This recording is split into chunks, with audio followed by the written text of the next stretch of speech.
Hey, cousins. Let's talk about the big three. No, not them. Not the big three that we know and love. I'm talking about the big three in NXT. I'm talking about Delta, Stephanie Vaquer, and Julia.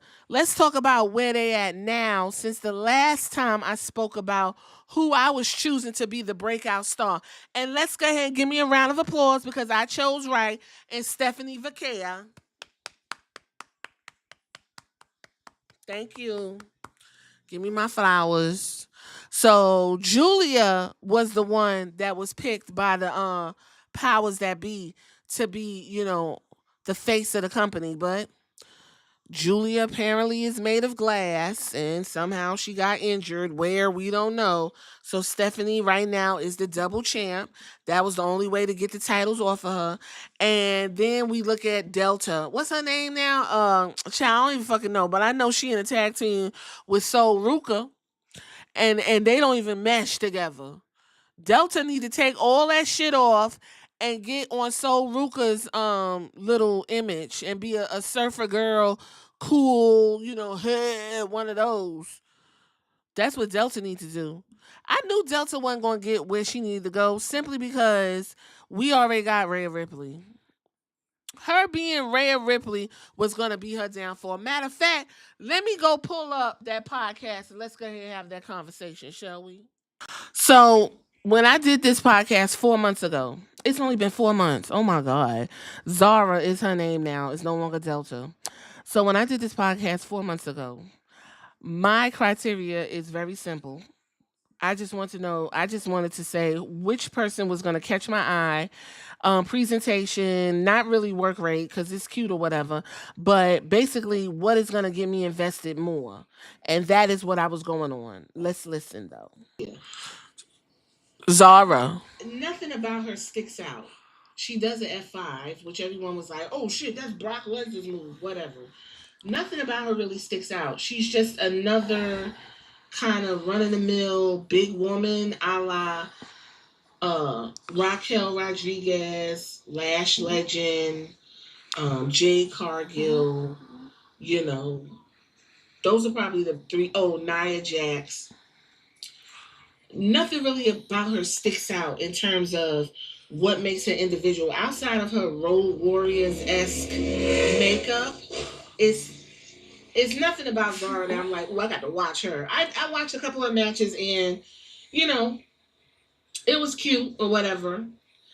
Then we have Julie. All right, and I still agree with that.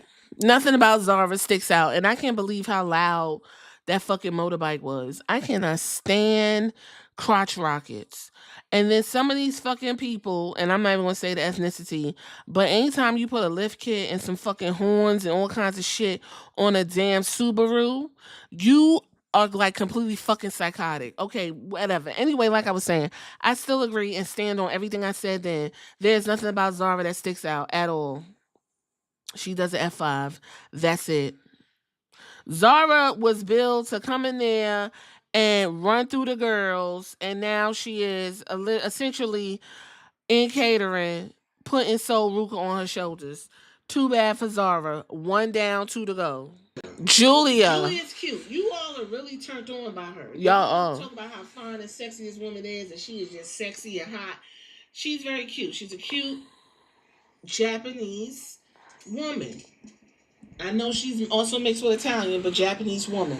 Um, the thing with her is nothing about Julia sticks out because Julia essentially is Oscar and Io Sky, and so I expect her to go in and do move sets like Oscar and Io Sky, even down to her ring gear is Oscar and Io Sky. And whose fault is that? That's not my fault. There's nothing about Julia that's unique at all. And I was not wrong. All her movesets is Oscar and Io Sky. Now she got some unique hard hitting type moves or whatever, but for the most part, I was just looking at Oscar. I was just looking at another Joshi girl.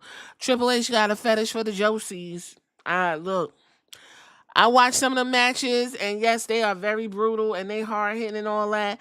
But at the end of the day, I'm looking to be entertained with a nice little story, and Julia just wasn't giving it. Her and Stephanie Vaquer was the story, and even then, it was just like, girl, no. And her English, it was given EO Sky. I am going to be your women's champion. Not even making fun of her. But girl, y'all knew y'all coming over here. Give us a little something we can feel. And in come Stephanie Vaquer. Well, she Chilean. I know now. Head. Yes. She got that tattoo on her face. Or sticker, whatever.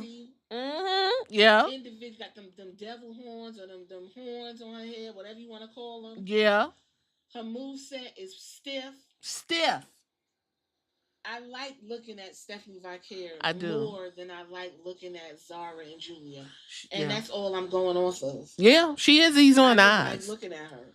When she comes out and she's in a tag team right now with Julia, I'm looking at Stephanie. I'm looking for Stephanie to get in the ring and do something. I know when that's right. When she talks, she has like this deep, raspy voice. Like, I am enamored by Stephanie. And I'm not the only one. We all are. Stephanie even got some decent English. Stephanie did a whole interview with a little bit of help here and there, but I understood what the bitch was trying to say. She just got a look that is striking. She's like a fucking, like a raven from an Edgar Allan Poe poem. She's the raven that was under the floor talking about what that raven was saying. It's been so long since I heard that fucking poem I had to do in high school. And let me tell you something. That Edgar Allan Poe thing, I thought it was like made up, but now that I know ravens actually talk and fuck with people, she just got it. Stephanie just got it. Even her ring gear. It exudes. I'ma beat your ass and I'm gonna be sexy with it. And because of that, they had no choice but to give Stephanie what she needed. I actually think they had it wrong when they gave her the secondary title, not the main title. They had it wrong when they was gonna have her bring up the mid card. Stephanie needs to be at the top of the card, and she is. Now, when she has her match, she needs to give up the world championship to whoever the fuck won it. But the North American champion, give that shit up. Let the girls fight over that. The main championship, she needs to be holding that. She looks good with it. So since 4 months ago, I guess all the girls that was looking for Julia, well, what can I say? I was right. I know how to pick them. I'm clapping my little fingers. That's T. I know how to pick them. Y'all tell me in the comments, was I right? Were you right? Who you pick? Did you have your money for Delta, Julia, or Stephanie? Or were you right on point with what I was saying? Hit me in the comments. Let me know. Deuces.